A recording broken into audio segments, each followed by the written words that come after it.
by Phil Freedom Love Sovereign Thinkers, LLP's Blues Podcast. My name is Craig, transmitting from the beautiful Swampy Mango, South Florida, and today's date, Tuesday, September 4th, 2018. So let us begin.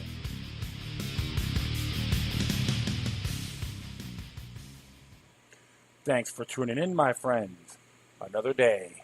Yep, it's middle afternoon in the heart of Himmershey District of Fort Lauderdale, and I'm at Squiggy's Pizza, located at 207 Himmershey Drive, I think it's called Himmershey Street, South West 2nd Street, in the heart of the business district of Fort Lauderdale, Florida. Coolest pizzeria in the area, so check it out. Mom and pop facility, and you won't be disappointed. New York style, to be exact. So, so I just do a little browsing around as usual. Just checking on some topics and all that good stuff. I'd like to thank the people for commenting and giving me the thumbs up on my last episode. I appreciate it and beyond. So, if you share it, like it, hit like on the speaker page too if you want to be awesome. So, I do thank you for your support. Yeah, I'm just gonna not really to rant about today. It's a typical BS, I would say. However, I want to start off here with covert geopolitics. They have an article here entitled Deep State on Deep Throes After Massive Multi-pronged Attacks. Came out today, of course. What had been leaked 10 years ago about a global effort to establish a new financial system, i.e. global reset involving sovereign wealth-based currencies for global exchange that would trim down the unwarranted power of the bankers who kept on fomenting wars everywhere, is now fast becoming a reality. Between Iran and Iraq alone, they stopped using the fiat U.S. dollar in their mutually beneficial cooperation between their borders, and rightly so, since it's stupid enough to involve foreign powers in commerce conducted within their mutual border. Defying Washington's pressure to break off business ties with Iran, Iran's international trading partners are determined to maintain their mutually beneficial cooperation with the Islamic Republic, some even at the expense of dumping the U.S. dollar. Iraqi authorities have stopped using the U.S. dollar in trade operations with Iran in favor of national currencies and the euro. The chairman of the Iraqi-Iranian Chamber of Commerce, Yahya al-Ishaq, told the agency of Mir on Sunday, "We abandoned the dollar transactions. Most of the trade transactions will be in euros. Iranians, rials, and Iraqi dinars," he said, pointing out that in certain cases, a system mutually beneficial exchange is invested. According to al-Ishaq, the average annual trade turnover between Iraq and Iran is $8 billion. Earlier, Prime Minister Haider al-Abadi confirmed that Baghdad would implement U.S.-imposed sanctions on Iran only in the banking sector, abandoning the dollar. He added that he would send a delegation to Washington to discuss financial transactions with Iran in the light of sanctions. That's from Sputnik News. Implemented U.S.-imposed sanctions on Iran only in the banking sector, abandoning the dollar. Surely that's one way of putting it when one starts to lose respect on its erstwhile savior of Saddam Hussein's dictatorship. Turkey has also moved away from the fiat dollar in response to U.S. sanctions targeting its financial institution to pressure it to remain with the NATO alliance of convenience. Earlier this week, Turkish President Recep Tayyip Erdogan lashed out at Western rating agencies such as Moody's and Fitch for the negative review for Turkey's economy, having also accused them of trying to disrupt the country's banking sector. Speaking at the Turkey Kazakhstan Business Forum in the Kazakh district of Bishkek on Sunday, Recep Tayyip Erdogan said that currency manipulation sought to cast doubt on Turkey's strong and solid economy. We need to gradually end the monopoly of the dollar once and for all. by using the local and national currency among us. Anadolu news agency cited him as saying he was vowed he would pursue a non-dollar transactions and trade with Russia and other countries. America behaves like wild wolves. Don't believe them. Using dollar only damages us. We will not give up. We will be victorious, he added. To move to the end of the dollar dominance was initiated a decade ago from Asia, where most of the hard assets that formed the backbone of the world financial system from the very beginning. Initiative gained so much traction when Russia joined in, which subsequently resulted in the establishment of the BRICS alliance, and the rest is history. In the last year, the Reserve Bank of India bought 8.6 metric tons of gold, its first big purchase since 2009. Actually, gold. They made a mistake here. New Delhi from Sputnik, Reserve Bank of India purchased 8.46 metric tons of gold during the last fiscal year, April 2017 to March 2018. Its annual report, the RBI revealed that it had 566.23 metric tons of gold as of June 30th, 2018, compared to 557.77 metric tons in June 30th, 2017, indicating that the bank had purchased gold for the first time since 2009 when it had purchased 200 metric tons of precious metal following America's subprime crisis. India has joined the league of other BRICS countries such as China and Russia that are actively accumulating physical gold as part of their international reserve assets. In early 2012, we saw the massive resignations of financial CEOs and high-ranking bankers, which eventually led to a popular resignation of Ratzinger. Now, Russia remains consistent in its drive against the fiat financial system. Russia is actively working to switch over to settlements in national currencies with the countries of the Middle East, Southeast Asia, Latin America, and Africa. Russian Industry and Trade Minister Denis Manturov told Sputnik, "This process is not quick. Transition to national currency settlements, and we launch it not in the form of a response to sanctions. We've been systematically conducting this work for several years, accumulating practice and have experience regarding the work of commercial banks and the central bank in those countries where it would be an advantage for us to carry out this work," Manturov said. Yeah, so something really intriguing about that because it really sees how deep does this thing go.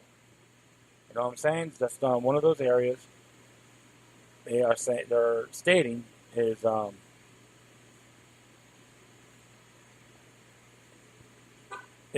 one of those areas that, hey,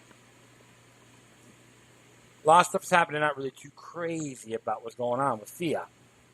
This applies less to European countries, more to the countries of the Middle East, Southeast Asia, and even Latin America. After he added, Russian car manufacturers are switching to national currencies and payments with Turkey for supplies of components. A number of companies have announced such plans, Denis Manturov said. According to the minister, Turkish producers are switching now to transactions in national currencies with great pleasure. In conjunction with the anti-deep state financial offensive, a highly coordinated expose of the false prophets in the House of Lucifer has finally hit the mainstream consciousness. No longer this is so-called Vicar of Christ, welcome in Ireland, and the Catholic priests everywhere are beginning to be shunned like the lepers of old.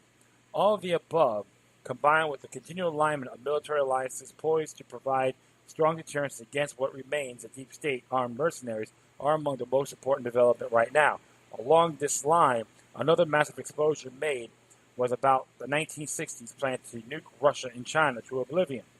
This should now provide a strong impetus for the final coercive measure to end the deep state arrogance around the world for good. However, even when this unprecedented coordination between the highly populated Eurasian and Asian countries to establish multiplurality succeeds, this is not yet the ideal situation that we all deserve. For as long as the structure of governments and institutions of control are still in there, humanity is not there yet. What is lacking is the direct involvement of the common folks to assert their true place in the sun with tangible actions towards their aim. Online conversation should not be its end goal. The shameful disparity between the rich and poor is not something to be proud of, and it should not be accepted as a paragon of the civilization attributable to the present generation. We can do better than this. And they're right. We have the World Bank dictating to everyone, including the United States, and how to do things. You got folks who want to follow the herd, and now others are resisting. The fiat dollar is very dangerous. I know I repeat this to my fellow listeners multiple times. We got to get out of it. Get out of the World Bank, the IMF, and legally take out the Federal Reserve because it's unconstitutional. I'm for federal transparency and all that too. But when I hate when politicians tell me, like Ted Deutsch stating, they trust the Federal Reserve, the hell with you, man. Too many of these clowns in power think they're something, but they're not. We can't. People should be dictate how they'll run their countries and tell people how to live. It gets too irrelevant. If you violate other spaces, that's understandable. That's what's been happening here. You violate their space, and now it's been mainly blowback. Get out of foreign tangle alliances. These sanctions are a joke. Freeing humanity will be more prosperous than picking on anyone if they don't agree. The politicians from this nation agree with others. They don't disagree with others. If they disagree with their agenda. But things are happening. The shift of conscious shift is moving up notches. So this is why the World Bank, the IMF, are number one enemy of the finances. They like to dictate to everyone. Look what happened to Gaddafi. Even if you like him or not, look what happened to him. All right.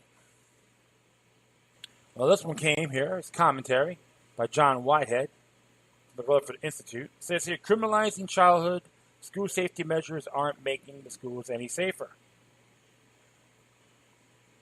Every day in communities across the United States, children and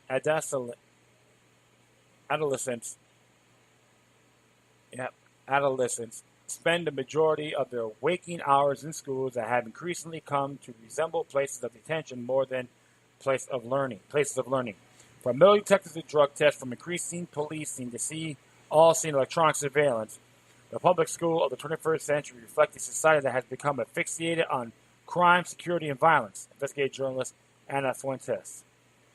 It will be used that if you talk back to a teacher, or play a prank on a classmate, or just fail to do your homework, you might find yourself in detention or doing an extra writing assignment after school. Of course, that was before school shootings became part of the national lexicon. Nowadays, as a result of the government's profit-driven campaign to keep the nation safe from drugs, weapons, and terrorism, students are now not only being punished for minor transgressions such as playing cops and robbers on the playground, bringing Legos to school, or having a food fight, but they are being punished with suspension, expulsion, and even arrest. Having a food fight can get you suspended or expelled or even arrested. Oh my goodness. I could tell you this. My senior breakfast, that was in senior high, 1986.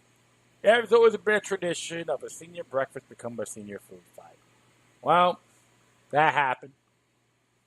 I chucked a fling of orange juice after I took a sip across the cafeteria. Someone hit me with milk mixed with peaches. Yeah, I got popped for it. And the funniest thing about it, I know the assistant principal was asking me. I think it was Mr. Schneider. Hope he's alive, not give me a Sobe Forever free. Asked me, well, Mr. Toad, can you explain why you fling that orange juice at the cafeteria? I went retaliation. Goes, by who? Goes, I don't know. Someone hit me. So you don't see how many people I'm going to fish in. But you know, I took the bait. I got indoor suspension. You know what? I had to say one thing. It was minor. And the funniest, I think it was funny about it. The one student, I was in, well, didn't know myself at CSI, and the guy was like, "You only got CSI." I looked at him like, "Oh my goodness, run to the effing hills!" But now you can be suspended, expulsion, or even arrested for having a food fight. Oh man, I just gotta laugh about it. I'm sorry. Welcome to Compliance 101, the police state's primer on how to churn out complainant citizens and transform the nation's school into quasi-prison through the use of surveillance cameras, metal detectors, police patrols, zero-tolerance policies, lockdowns, drug-sniffing dogs, strip searches, and active shooting drills.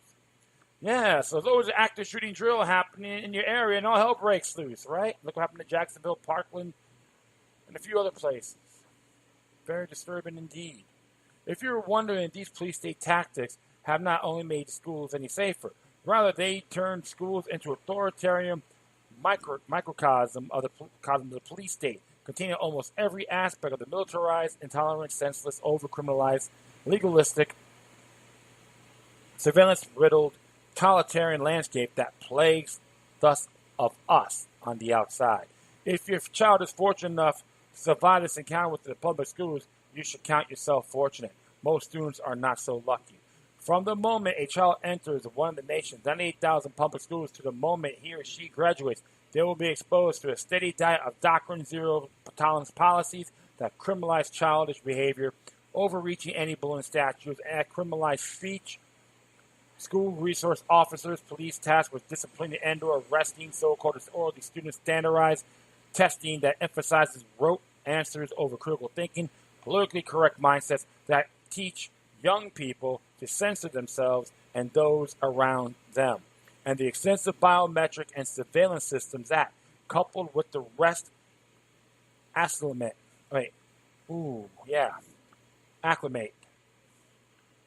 young people to a world in which they have no freedom of thought, speech, or movement. Movement. By the time the average young person in America finishes their public school education, nearly 1 out of 3 of them have been arrested. More than 3 million students are suspended or expelled from schools every year, often for minor misbehavior, such as disruptive behavior or insubordination. You can be suspended now for insubordination. Oh my goodness. This is how far does it go? Black students are 3 times more likely than white students to face suspension and expulsion.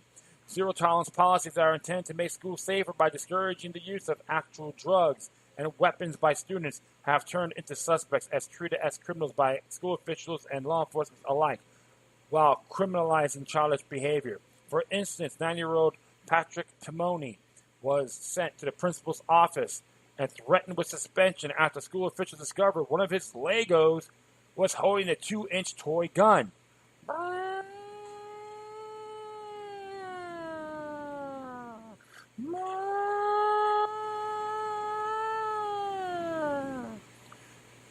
David Morales, an 8-year-old Rhode Island student, ran afoul of his school zero tolerance policies after he wore a hat school decorated with an American flag and a tiny plastic army figures in honor of American troops. School officials declare that the hat out of bounds because the toy soldiers were carrying a miniature gun. Oh, where is my underdog gone? Oh, where can he be? A 7-year-old New Jersey boy described by school officials as a nice kid and a good student was reported to police in charge of possessing an imitation firearm after he brought a toy Nerf-style gun to school. The gun shoots soft ping-pong type balls. Things have gotten so bad it doesn't even like a toy gun raise the ire of school officials. A high school sophomore was suspended for violating the school's no cell phone policy after he took a call from his father, a master sergeant in the U.S. Army who was serving in Iraq at the time. You see what's happening, my friends? These people are so pathetic. That's why I'm not afraid to call out these school board bastards. Look at the clowns that have in Broward County, for goodness sakes. Superintendent's Obama's buddy, Kids for Cash program. Look that up. Or Promise. A 12-year-old school student was hauled out of school in handcuffs for doodling on her desk with an erasable marker.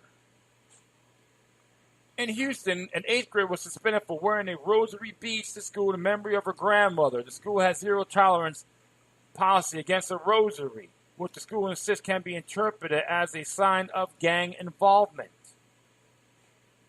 Kinda, sort of, it's the only way. Kinda, sort of, you know what I'm saying? 60-year-old Cub Scout Zachary Christie was sentenced to 45 days in reform school after bringing a camping utensil to school that can serve as a fork, knife, or spoon. Well, that's a weapon. You saw my bare hands.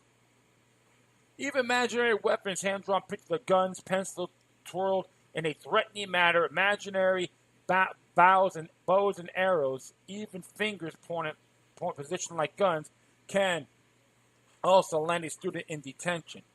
Equally outrageous was the case in New Jersey where several kindergartners were suspended for school for 3 days for playing a make-believe game of cops and robbers during recess and using their fingers as guns. With the distinction between student offenses erased and all offenses expellable, we now find ourselves in the midst of what Time magazine described as a national crackdown on Alka-Seltzer. Students actually have been suspended from school for possession of a Fizzly tablets in a violation of zero-tolerance drug policies. Students have also been penalized for such insane crimes as bringing in nail clippers to school, using Listerine or scope, and carrying out fold-out combs that resemble switchblades. I remember those switchblade combs. They're pretty damn cool. A 13-year-old in Massachusetts, Virginia, who accepted a search breath mint from a classmate was actually suspended and required to attend drug awareness classes, while a 12-year-old boy who said he brought powdered sugar to school for a science project was charged with a felony for possessing a look-alike drug. Thought criminals, right? As acts of kindness, concerns-based matters, or just engaged in childish behavior can result in suspensions. One 13-year-old was given detention for exposing the school to liability by sharing his lunch with a hungry friend. A 3rd grader was suspended for shaving her head in sympathy for a friend who had lost their hair to chemotherapy. And then there was a high school senior who was suspended for saying "bless you" after a fellow classmate sneezed. This is what happens when you have Orwellian snowflakes trying to run our schools and have federal intervention as well, my friends. In South Carolina, where it's against the law to disturb a school, more than 1,000 students a year. Some as young as 7 years old face criminal charges for not following directions, loitering, cursing, or the vague allegation of acting obnoxiously. If charged as adults, they can be held for jail up to 90 days. Another 12-year-old was handcuffed and jailed after he stopped in a puddle splashing classmates. Things get even worse when you add police to the mix. Thanks to the combination of media hype, political pandering, and financial incentives, the use of armed police officers, aka school resource officers, to patrol schools hallways has risen dramatically in the years since Columbine shooting, nearly 20,000 by 2003. Columbine School, that's why we have a gun-free zone, bunch of morons. And telling parents how to raise their kids, too. What this means, notes Mother Jones, is greater police involvement in routine discipline matters that principals and parents use to address without involvement from law enforcement officers. Funded by the U.S. Department of Justice, these school resource officers, or SROs, have become de facto wardens in the elementary school, middle, and high schools, doling out their own brand of justice to the so-called criminals in the midst with the help of tasers, pepper spray, batons, and brute force.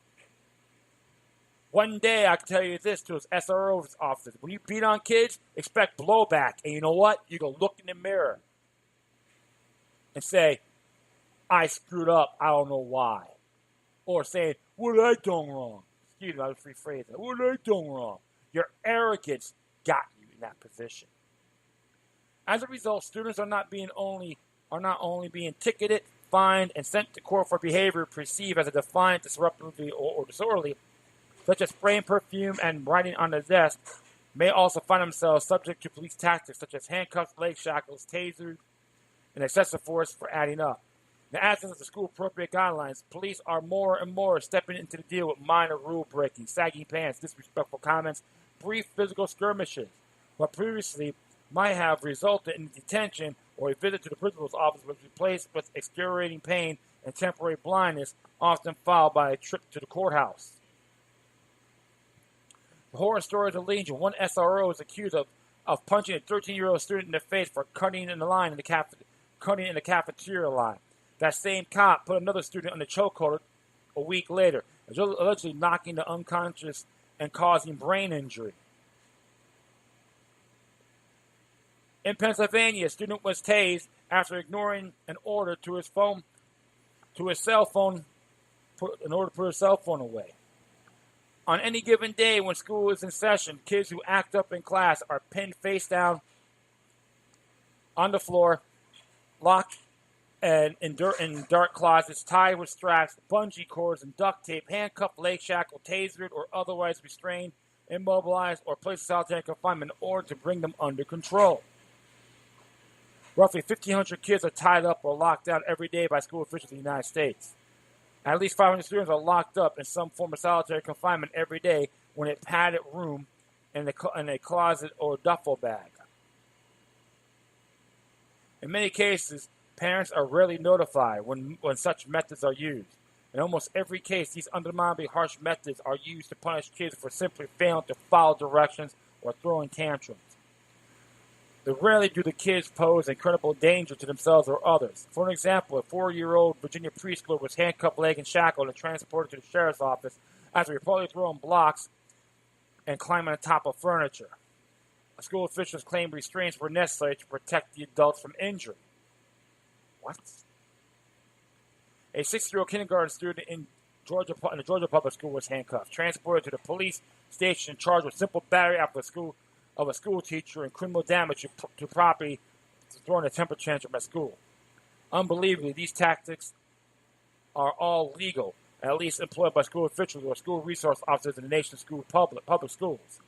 According to ProPublica investigative report, as harsh punishment are part of a widespread phenomenon plaguing school districts across the country. Indeed, as investigative reporter Heather Vogel points out, this is a local story everywhere. It's happening in my town, it's happening in your town, it's happening in every school district in America. This is the end product of all those whose so-called school safety policies, which run the gamut from zero-tolerance policies that punish all infractions harshly to surveillance cameras, metal detectors, ram searches, drug-sniffing dogs, school-wide lockdowns, after-school drills, shooter drills, and militarized police officers. Mind you, it's all part of the government's plans to harden the schools. What exactly does hardening schools entail? More strident zero-tolerance policies, greater numbers of school cops, and all of the trappings of a prison complex. Unsurmountable fences and trapped areas, no windows or trees, etc.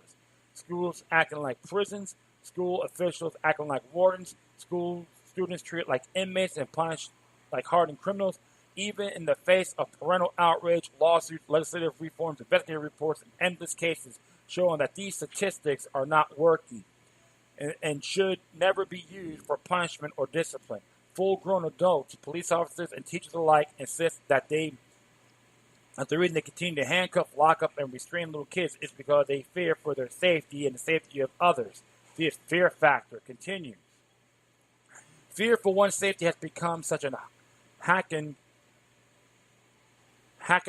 and thoroughbred excuse for behavior that is inexcusable. Dig a little deeper, and you'll find that explanation covers a multitude of sins, whether it's poorly trained police officers who shoot first and ask questions later, or school officials who are ill-equipped to deal with children who act like children, meaning they don't always listen, they sometimes throw tantrums, and they have a hard time sitting still. Unfortunately, advocates for such harsh police tactics and weaponry like to trot out the line that school safety should be our first priority. At least we find ourselves another Sandy Hook. Well, they will not tell you that such shootings are rare. As one congressional report found, the schools are generally speaking safe places for children. In their zeal to crack down on guns and lock down the schools, these cheerleaders for police state tactics in the schools might also fail to mention the lucrative multi-million-dollar deals being cut with military contractors such as Taser International to equip these schools with tasers, tanks, rifles, and $100,000 shooting detection system. Indeed, a transformation of hometown police departments into an extension of the military has been mirrored in public schools, where school police have been gifted with high-power M16 rifles, MRAP armored vehicles, and grenade launchers and other military gear. One Texas school district even voiced its own 12-member SWAT team. If you do it, your ass is thrown in jail. Yay! The tyrannical way, police state knows best. The tyrannical way, there you go. I know I'm being sarcastic, but this is a big disturbance for everyone should know. According to one law review article on the school-to-prison pipeline, many school districts have formed their own police departments, some so large they rival the forces of major U.S. cities in size. For example, the Safety Division in New York City Public Schools is so large that if it were a local police department, it would be the 5th largest police force in the country. The ramifications are far-reaching. The term school-to-prison pipeline refers to a phenomenon in which children who are suspended or expelled from a school have a greater likelihood of ending up in jail. As if it weren't bad enough that the nation's schools have become to resemble prisons, the government is also contracting with private prisons to lock up your young people for behavior that once would have merited a stern lecture. Nearly 40% of those young people who are arrested or serve time in private prison, where the emphasis is on making profits for large mega corporations all above else. This profit-driven system of incarceration has also given rise to growth in juvenile prisons and financial incentives for young people. Indeed, young people have become easy targets for the private prison industry, which profits from criminalizing childish behavior and jailing young people, for instance. 2 Pennsylvania judges made headlines when it was revealed that they'd been conspiring with 2 businessmen in $2.6 million kids for cash scandal that had resulted more than 2,500 children being found guilty and jailed in for private prisons. And I think the sons of bitches serve like 28, 30 years now in prison. Shoot. So what's the answer? Not only for the here and now, the children growing up in the quasi-prison, but for the future of this country. Peter Gray, a professor of psychology at Boston College, believes that school is a prison that is damaging our kids. It is hard to disagree, especially with numbers of police officers being assigned to schools on the rise. The clear pathology that characterizes the American people has passed down to the schools, now in addition to the government and its agents, viewing the citizenry as suspects to be probed, poked, pinched, tasered, searched, seized, stripped, and generally mishandled. All with the general blessing of the court, our children in public schools are also fair game. Call about witch hunting, right? Instead of raising up a generation of freedom fighters, however, we seem to be busy churning out newly minted citizens of the American police who are being taught the hard way what it means to comply, fear, and march in the lockstep what the government dictates. After all, how do you convince a child who has been routinely handcuffed, shackled, tied down, locked up, and mobilized by government officials, all before he reaches the age of adulthood, that he has any rights at all, let alone the right to challenge wrongdoing, resist oppression, defend himself against injustice? That is a question.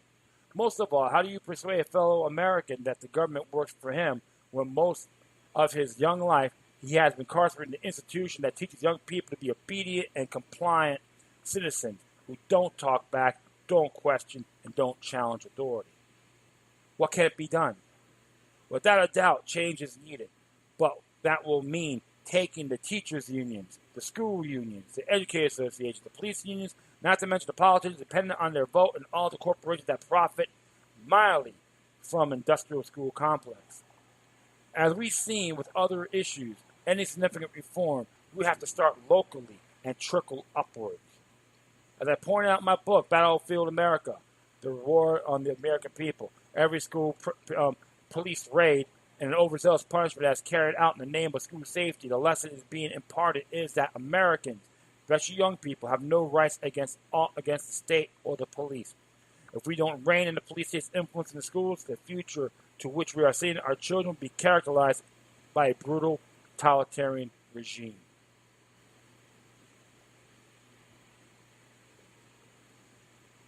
Can't argue with that. Even the late Aaron Zellman had a book called The People versus the State, The Rise of the American Police State. Talks about training students to be like Pavlov's dogs, be obedient, submissive, and conditioned. Now, they tried that on me, but they failed, mostly. That's all right. I get inspired by it. When you start learning what government does in the past, you have to recognize why you never trust this particular institution, regardless of level. It is very annoying to the extreme when I observe and listen to some of the rhetoric about how schools are being done. They want to blame it like shootings. They want to blame it on the NRA and gun owners and Second Amendment. When they do that, folks, they are effing liars. They're hiding something. That includes not my sheriff, Scott Israel, the federalized chump that he is. It's all based on actions. And to be very frank, even when I learned a lot more at my school library than in the classroom. Not all my teachers are bad. I had some good ones at the time. I was pretty blessed. However, when you hear a lot of government dictatorship, and I've seen right through them, even as a young man, I'm pretty blessed about that. Always got those gifts. We got to start on the local level. Start in the county. See if they're being funded by these people.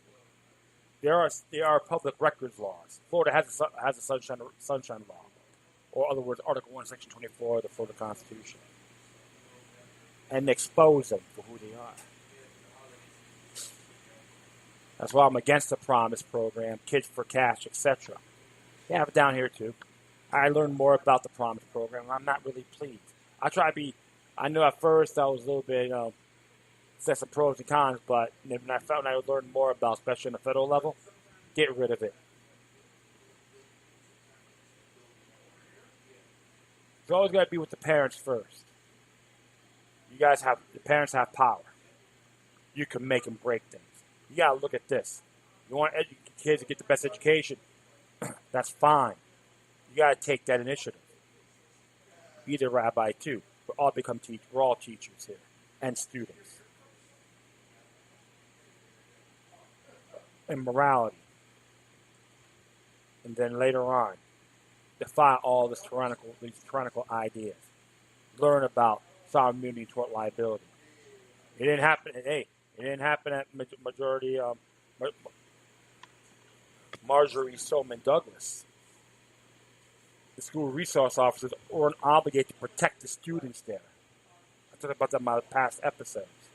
Sovereign immunity and tort liability. Florida Statute 768.28. Something to think about. Make things happen. Now you got opportunities to teach your kids. You got technology. Take advantage of it. Utilize it to enhance your kids, and beyond.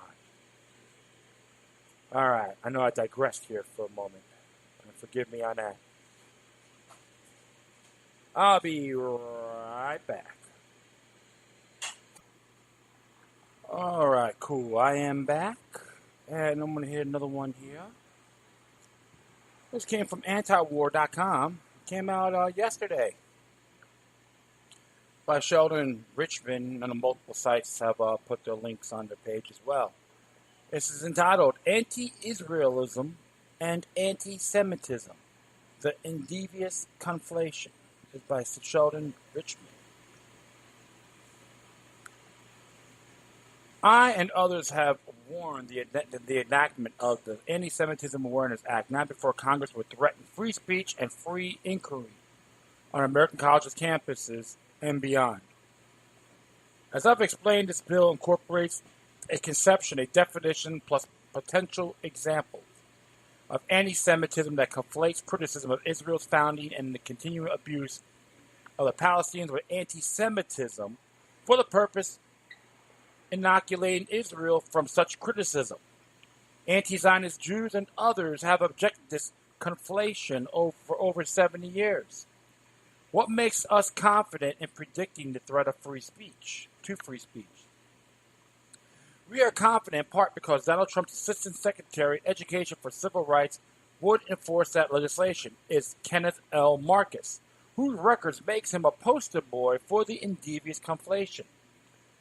Dima Khaladi, founder and director of Palestine Legal Rights in the Nation, if this definition of anti-Semitism was adopted and implemented as Marcus would like, the DOE would be empowered to conclude that universities nurture hostile anti-Semitic environments by allowing the screen of a documented critical of Israel's 50-year military occupation of Palestinian lands, such as Occupation 101, a critical of Israeli policy by a Holocaust survivor, a mock checkpoint enacted by students to show their peers what Palestinian life under military occupation is like.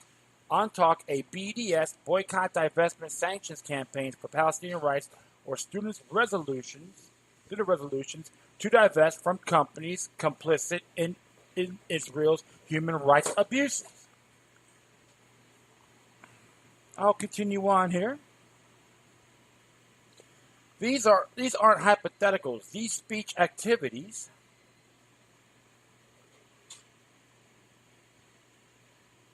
were the subject for the legal complaints filed or promoted by Marcus and his Brandy Center against Brooklyn College, 2013, University of California, Berkeley, 2012, and University of California, Santa Cruz, 2009. The complaints were filed to do the same DOE office, which Marcus has been nominated to head, and which he has since been confirmed. Is Mr. Marcus Antifa man in disguise? Because they don't like free speech either, right? Birds of a feather flock together. You could ask that to President Trump. Hey, how's it feel having someone that's Antifa member in disguise?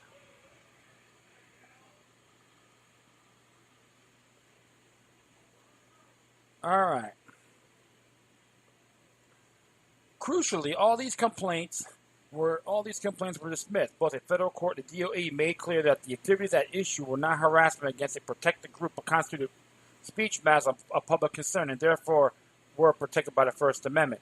Marcus founded and ran the Louis D. Brandeis Center for Human Rights under law, not affiliated with the Brandeis University, which declares on its website, in the 21st century, the leading civil and human rights challenge facing North American Jewry is a resurgent problem of anti-Semitism and anti-Israelism on university campuses. The social problem requires an immediate, effective, and coordinated legal response.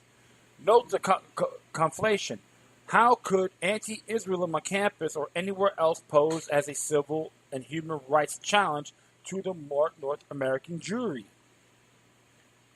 If Judaism values universal justice, which the great prophets admonished the ancient Hebrews to honor, attention to systematic injustice Israel inflicts on the Palestinians, qua non-Jews should be welcomed rather than feared by all, including Jews. As I've argued, there is no reason to view any foundational criticism of Israel through a presumption of anti-Semitism. Indeed, the center itself claims that the civil and human rights of the Jewish people are inextricably bound to pursuit of justice for all people. Unfortunately, that sentiment turns out to be a mere lip service that is not reflection in its actions. Unless Palestinians are to be regarded as non-people allies, that seems to be the case.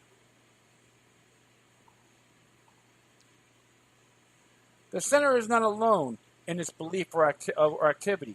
Similar programs are carried out by the Canary Mission, an anonymous website, which documents people and groups that promote hatred of the USA, Israel, and Jews on North American college campuses, and the David Horowitz Freedom Center, the self-identified school of political warfare, which thought its Israel Security Center, headed up by Caroline Glick, stigmatized criticism of Israel as the mainstreaming of anti-Semitism, and smears professors who are Palestinians who express sympathy for the Palestinian plight, and assortment of other individuals, such as former students of activist Barry Reese, now a New York Times writer and editor feted of his courageous advocacy on free speech on campus, have also made it their mission to smear Palestinian sympathizers as Jew haters.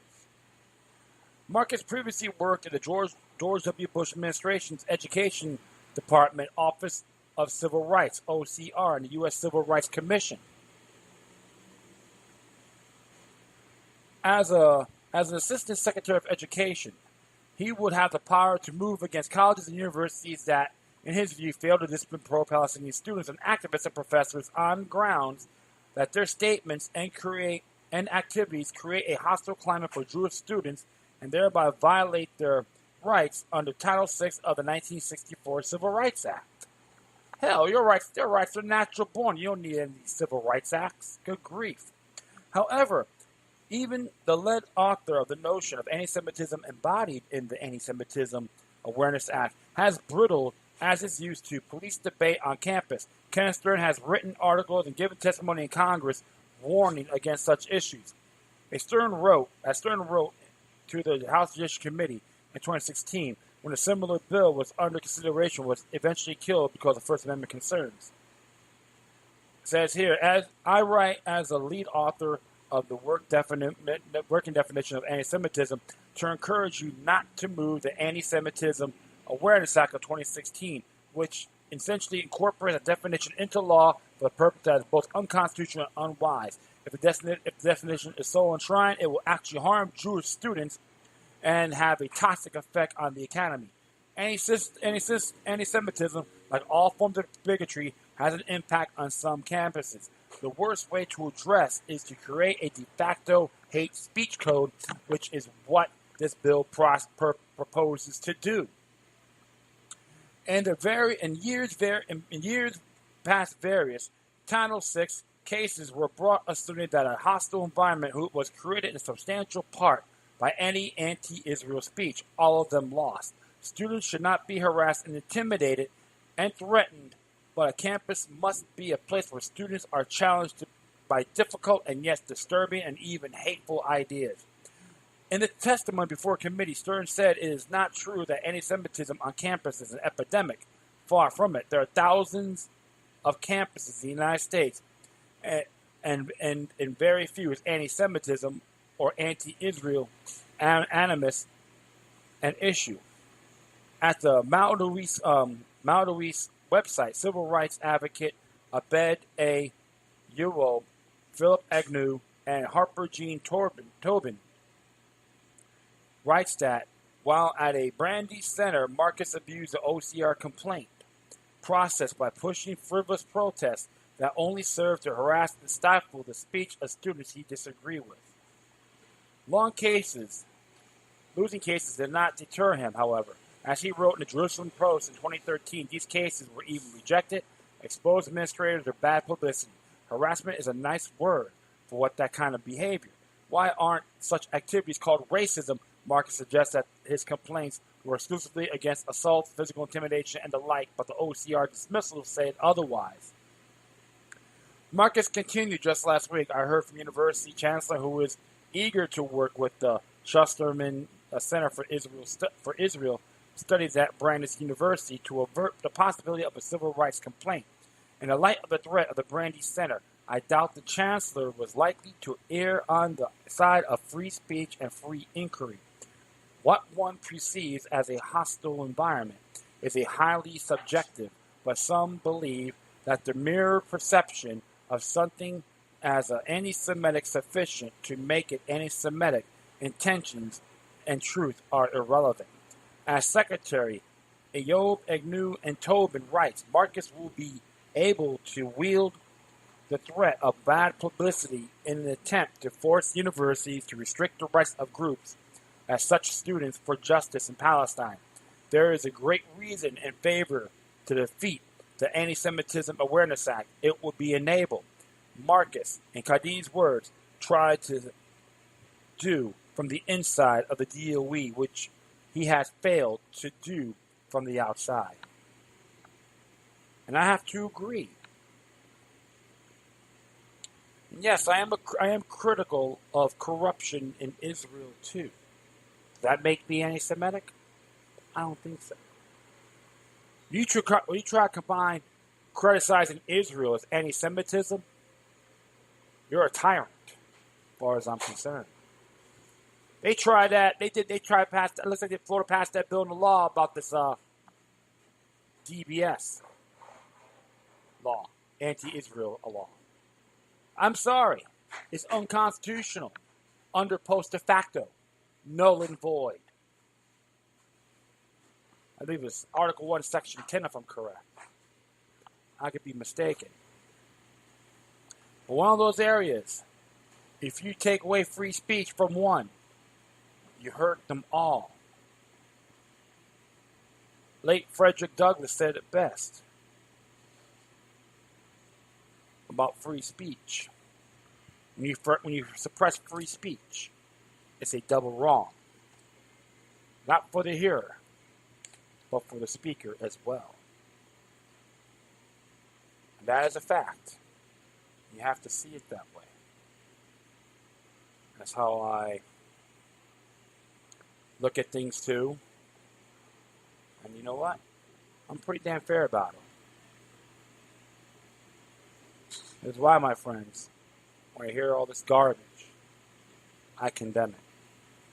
Yep, right here. To suppress free speech is a double wrong. It violates the rights of the hearer as well as those of the speaker. Frederick Douglass, the abolitionist himself.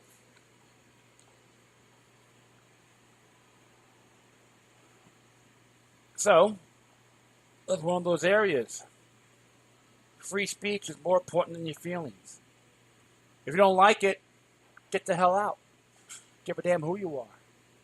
If you folks out there or give me say I'm anti-Semitic for criticizing some of the actions of Israel, you have no merit. You suck at what you do. That's the truth. The damn truth. And it's interesting because on post de facto law,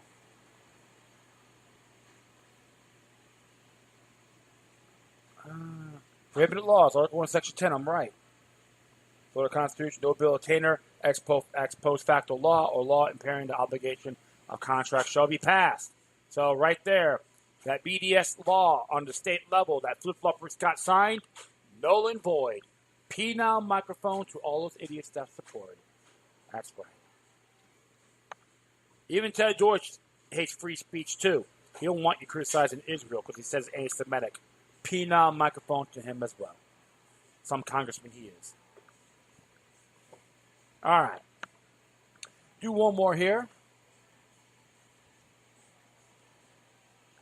Came out yesterday, if I'm correct. And it's a good little commentary. I don't like look at this myself. And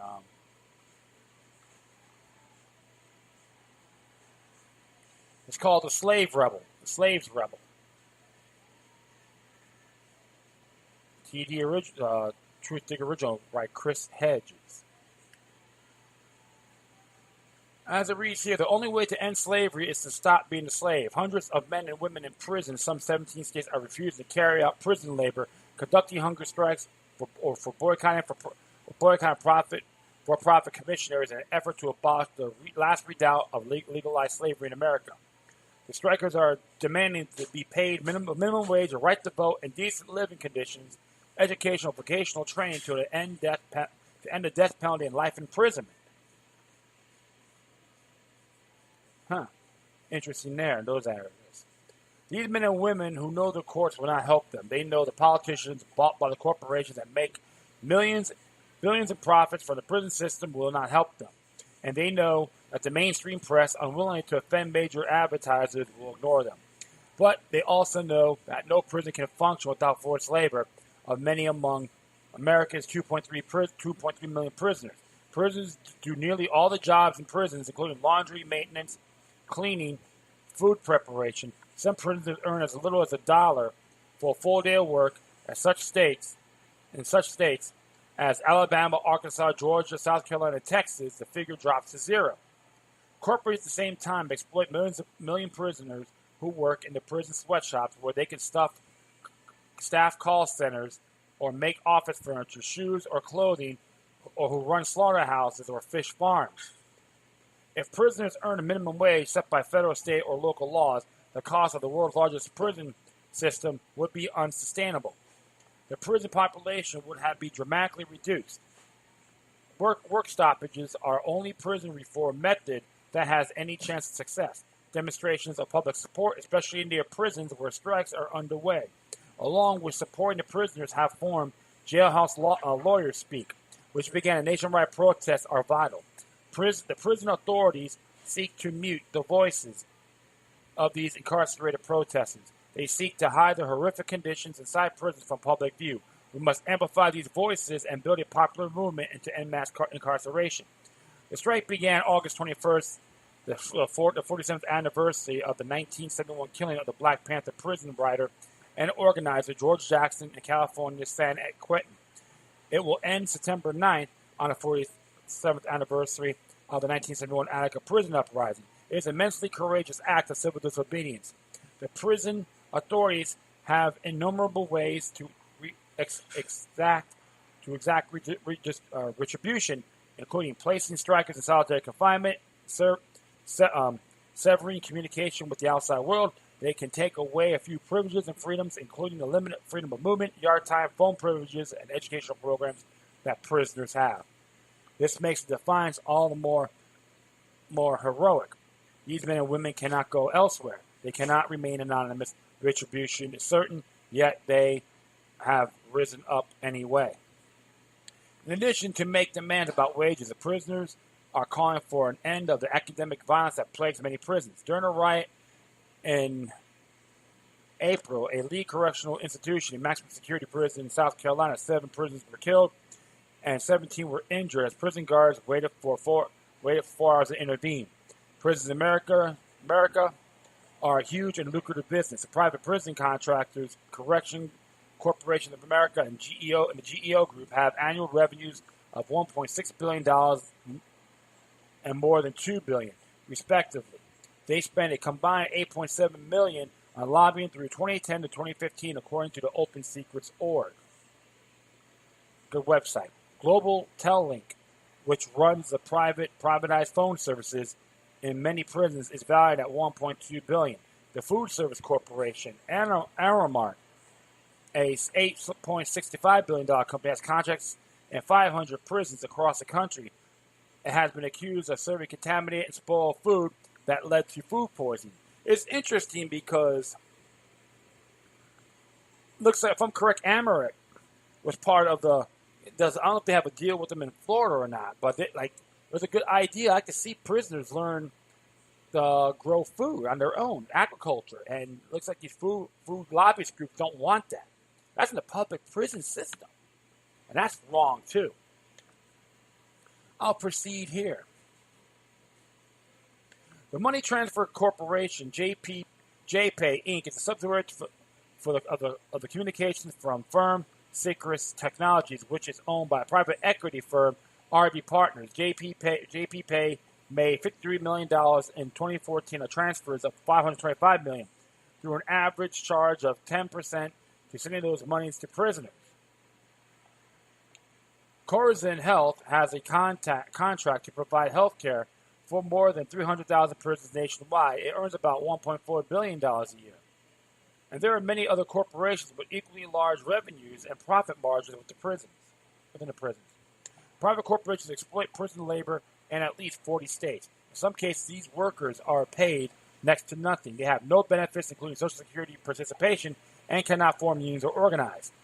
They are not paid for sick days, and if they complain or seen as troublesome, they are placed in solitary confinement, often for months. Some countries' biggest corporations have moved into prisons to take advantage of this bonded labor force. They include Abbott Laboratories, AT&T, AutoZone, Bank of America, Bayer, Berkshire Hathaway, Cargill, Caterpillar, Chevron, the former Chrysler Corporation, Costco Wholesale, John Deere, Ed Bauer, Eli Lilly, ExxonMobil, Fruit of the Loom, Geico, GlaxoSmithKline, GlaxoWellcome, Hoffman La Roche, International Paper, Jansport, Johnson Johnson, Kmart, Koch Industries, Mary Kay, McDonald's, Merrick, Microsoft, Motorola, Nintendo, Pfizer, Procter & Gamble, Quaker Oats, Sara Lee, Sears, Shell, Sprint, Starbucks, State Farm Insurance, United Airlines, UPS, Verizon, Victoria's Secret, Walmart, and Wendy's. Wow. Amazing, right? Absolute. For Dostoevsky wrote that the degree of civilization of society can be judged by entering its prisons. Prisons expose how far a state will go to exploit and abuse its most vulnerable. Life in the American prison system is a window into a corporate tyranny that will be inflicted on all of us once we are stripped of the power to resist. The poorest families in the country are forced to pay an array of predatory fees to sustain incarcerated relatives. This is especially cruel to those children whose only contact with an incarcerated parent is through phone service that costs 4 or 5 times what it does on the outside. Prison life is one of the daily humiliation and abuse. It entails beatings, torture, rape, especially for female prisoners who are preyed upon by prison staff, prolonged isolation, rancid food, inadequate heating and ventilation, substandard and non-existent health care, and being locked in the cage for days at a time, especially in supermax prisons. Slavery within the prisons is permitted by the 13th Amendment of the U.S. Constitution, passed in 1865 at the end of the Civil War, to create a new form of slave labor. It reads, neither slavery or involuntary servitude, except at time as punishment for crime whereof the party shall have been duly convicted, shall exist in the United States. Plantations in the South and industries such as Florida's vast turpentine farm operations, which survived in the early 20th century, used the 13th Amendment to force black convicts to do the same uncompensated work that has done as slaves. Imprisoned in stockades or cells, chained together at night, or held under armed guards or horseback, the turpentine farms were bleak outposts miles from any chance of comfort or contact with the outside world. Douglas A. Blackman writes in A Slavery by Another Name, a description of convict life for tens of thousands of African Americans that's eerily similar to today's prison conditions. Workers were forced to buy their own food and clothes from a day commissionary charge usurious interest rates on a salary basis used to pay for the goods, typically at least 100%. Prisons which contain mostly poor people of color, over half of whom never physically harmed anyone, are the part of the continuum of slavery. Black codes, Jim and Jane Crow, convict leasing, lynching, and lethal incriminated force used by police on city streets. Prisons are not primarily about crime. They're about social control.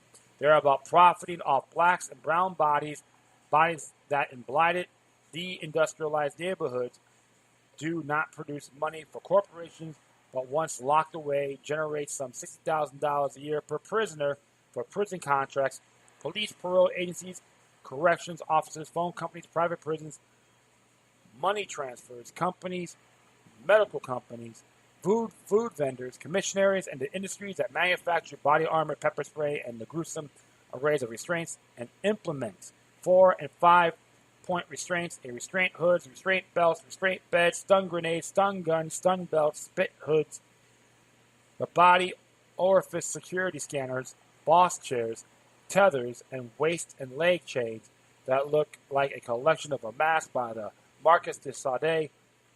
Prisons are also where we warehouse the poor who are mentally ill. It is estimated that 25% of the prison population has severe mental illness. Those with crippling mental disorders are not given therapy but cocktails of powerful psychotropic drugs that turn them into zombies sleeping 20 hours a day. Once corporations move manufacturing overseas and deny those in poor communities the possibility of a job that can sustain them and their families, they began to extract billions in profits and putting bodies in cages. Since 1970, our prison population has grown about 700%. We have invested $300 billion in prisons since 1980.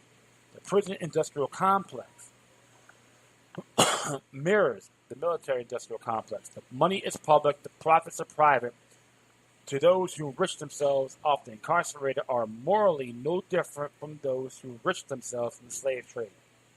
Prisoners, once released, often after decades, commonly suffer from severe mental and physical trauma and other health problems, including diabetes. There's an epidemic in prison because of the poor diet. Hepatitis C, tuberculosis, heart disease, and HIV. They don't have the money or insurance to get treatment for their illness when they are released. They have often become alienated from their families and are homeless, stripped of the right to public assistance, unable to vote, banned from living in public housing, without skills or education, and stigmatized by employers. They become members of a vast criminal caste system. Many are burdened with debts because monetary charges, the criminal justice system, and a predatory system of prison loans. Over 60% end up back in prison within 5 years. This is by design.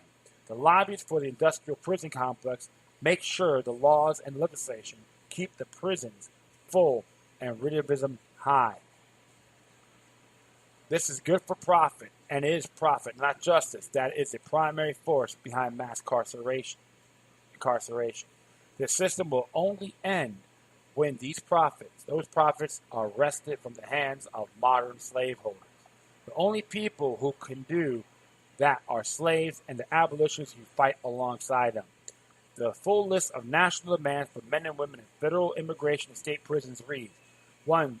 Immediate improvement to the conditions of prisons and prison policies that recognize the humanity of imprisoned men and women.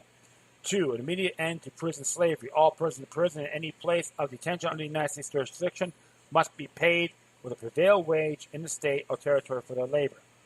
3. The Prison Litigation Reform Act must be rescinded, allowing imprisoned humans a proper channel to address grievances in violation of their rights. 4. The Truth in Sentencing Act and Sentencing Reform Act must be rescinded so that imprisoned humans have a possibility of rehabilitation and parole. No human shall be sentenced to death by incarceration or serve any sentence without any possibility of parole. 5. An immediate end of the racial overcharging, oversentencing, and parole denials for blacks and brown humans. Black humans shall no longer be denied parole because the human in the crime was white, which is a particular problem in southern states. 6. An immediate end to racist gang enhancement laws targeting blacks and brown humans. 7. No imprisoned human should be denied access to rehabilitation programs at their place of detention because they're labeled as a violent offender. 8. State prisons must be funded specifically to offer more rehabilitation services. 9. Pell Grants must be reinstated in all U.S. states and territories. 10. The voting rights of all confined citizens serving prison sentences, pretrial detainees, and so-called ex-felons must be counted. Representation demanded. All voices count.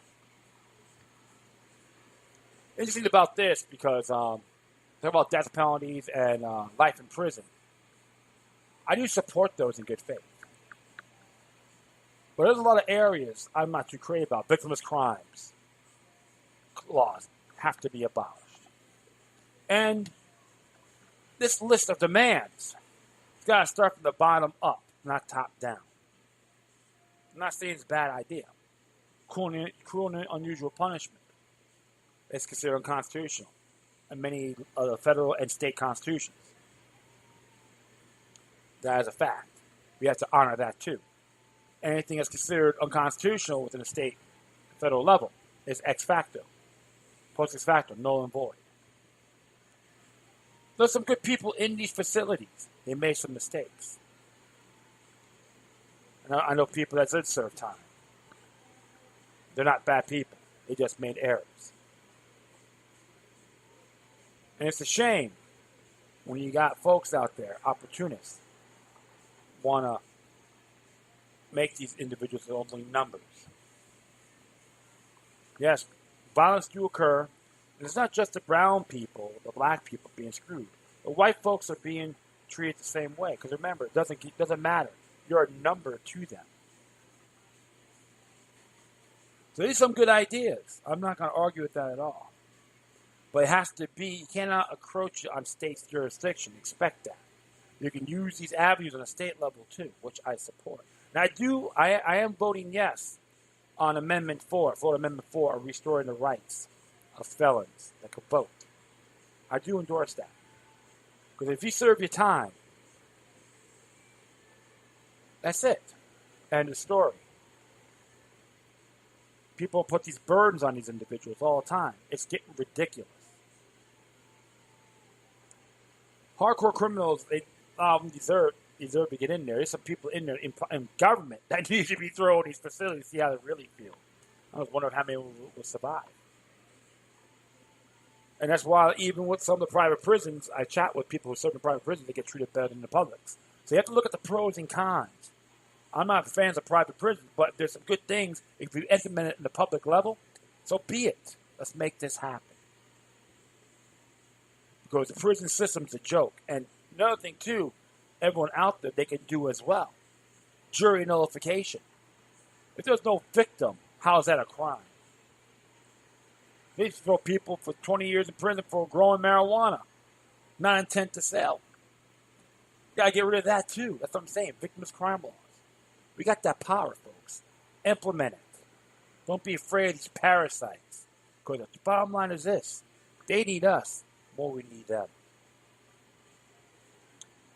And that is it. I thank everyone for listening. Plus, feel free to download and share us throughout your social media networks. If you have any questions, comments, or if you send something that's interesting and I want to check out, whatever you do, please address the correspondence with Decorum. You can hit me on the social media websites. I will post it on my Facebook page or Spreaker page, excuse me.